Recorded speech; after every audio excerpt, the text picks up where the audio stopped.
Hello student, आज हम +1 arts subject political science जो हमारा फर्स्ट चैप्टर है बुक का वो है फिलॉसफी ऑफ कॉन्स्टिट्यूशन।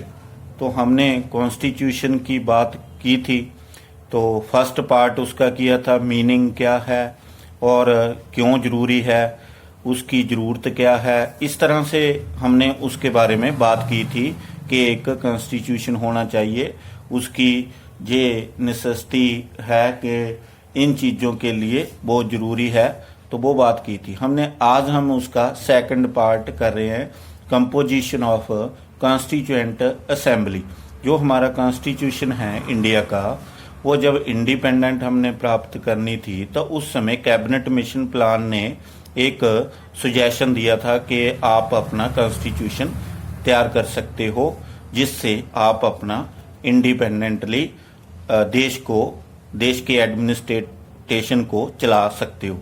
तो उस तरह के लिए एक कॉन्स्टिट्यूशन बनाया गया था, जिसको लगभग 2 साल 11 मंथ और 18 डेज के करीब लग गए थे। 2 ईयर 11 मंथ एंड 18 डेज।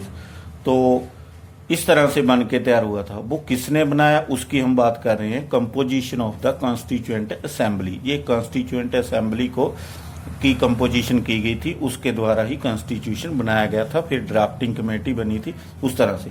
तो आज हम इसके बारे में कर रहे हैं बात। The constitution of independent India was framed by A constituent assembly. Constituent assembly के द्वारा ही फ्रेम किया गया था, which was constituted on May 16, 1946। जो 16 मई और 1946 को ये कॉन्स्टिट्यूटेड किया गया था।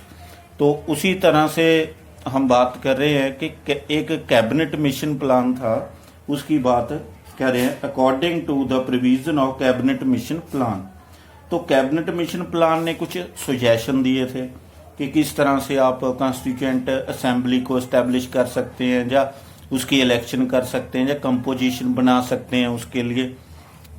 तो वो थी उस समय हम बात कर रहे हैं मेंबर्स ऑफ कॉन्स्टिट्यूएंट असेंबली। उस कॉन्स्टिट्यूएंट असेंबली के मेंबर कैसे सेट किए थे उन्होंने। तो पहला है, जो कॉन्स्टिट्यूएंट असेंबली थी वो उसके मेंबर थे 389। टोटल जो मेंबर दिए गए थे वो 389 थे। उसमें से ब्रिटिश इंडिया में से जो रिप्रेजेंटेटिव थे वो 292 थे। तो और प्रिंसली स्टेट में से जो लिए गए थे वो 93 थे। और चीफ कमिश्नर प्रोविंसेस, इसमें से 4 मेंबर लेने थे। इसका मतलब 389 तो टोटल हो गई। और जो ब्रिटिश इंडिया से लिए हैं वो 292 मेंबर हैं, और जो प्रिंसली स्टेट में से लेने हैं वो 93 मेंबर हैं, और जो चीफ कमिश्नर प्रोविंसी से लेने हैं वो 4 मेंबर हैं। तो इस तरह से उन्होंने ये मेंबर एस्टेब्लिश किए थे कि इस तरह इनकी चोन की जाए।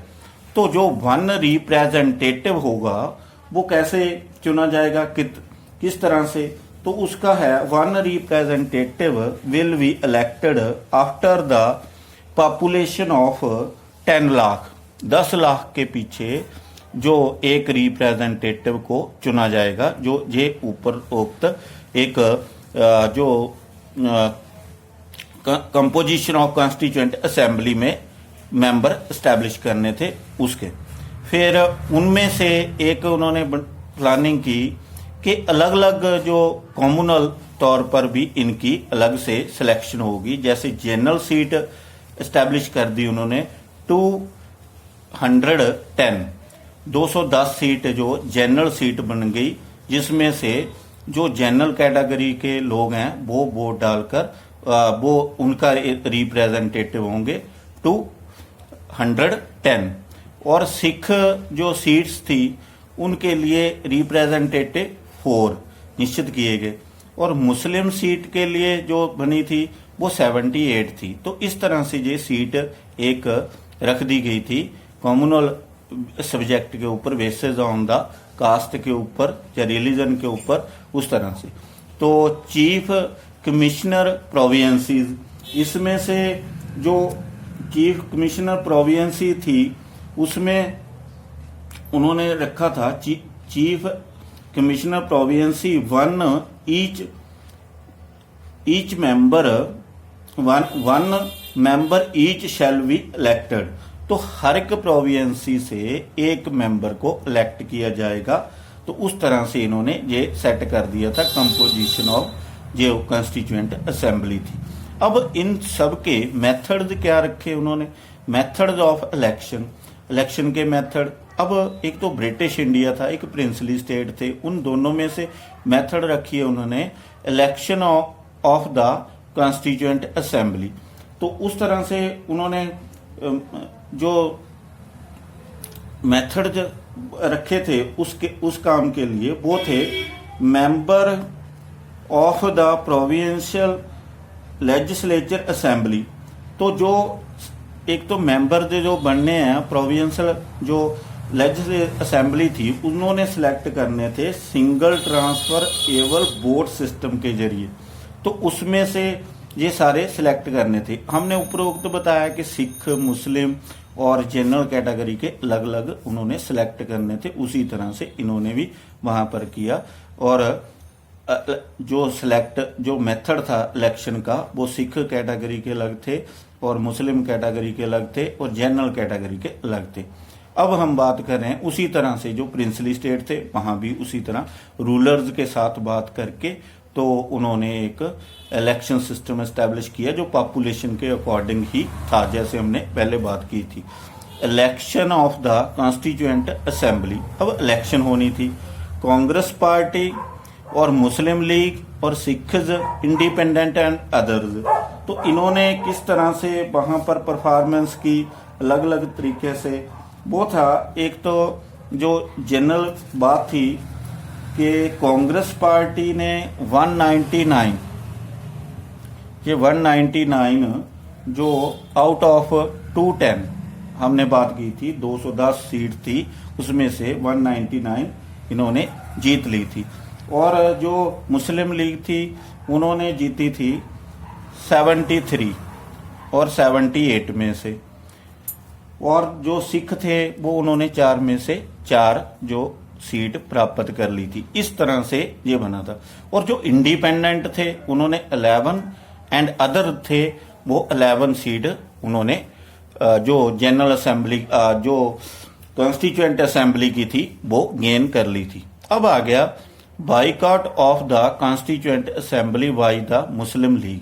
जो मुस्लिम लीग थी उन्होंने सोचा जब इलेक्शन हुई तो और रिजल्ट आ गया उसका, तो जो उन्होंने देखा कि जो डोमिनेट कर रही थी कांग्रेस पार्टी, तो वो कांग्रेस पार्टी के अगेंस्ट थे। उन्होंने फिर बाइकआउट करने की प्लानिंग कर ली कि हम इससे जो कॉन्स्टिट्यूएंट असेंबली है इसमें से बाइकआउट करेंगे। तो उस तरह से उन्होंने बाइकआउट डिक्लेयर कर दिया मुस्लिम लीग ने। तो उसका रिजल्ट क्या निकला बाइकआउट करने से? The total number of member of the British India has come down to 235 235 from 292 की जगह पर 235 मेंबर रह गए। And of the princely state to 73 और फ्रॉम 93, और 93 में से 73 मेंबर ही रह गए उनके। तो इस तरह से ये बाइकआउट करने का एक रिजल्ट निकला। ड्राफ्ट साइंड, जो ड्राफ्ट बना कॉन्स्टिट्यूएंट असेंबली ने बनाया तो वो साइन किया गया। The draft of the constitution was signed by 308। तो 308 जो बने थे मेंबर रह गए थे तो उन्होंने फिर इसमें से साइन किए थे जो लास्ट ड्राफ्ट था, जो फाइनल ड्राफ्ट था। इस तरह से ये एक तैयार किया गया था कॉन्स्टिट्यूशन, जो एक कंपोजिशन ऑफ कॉन्स्टिट्यूएंट असेंबली के द्वारा। तो आज इस वीडियो में इतना ही। नेक्स्ट वीडियो में हम अगला क्वेश्चन करेंगे। Thank you.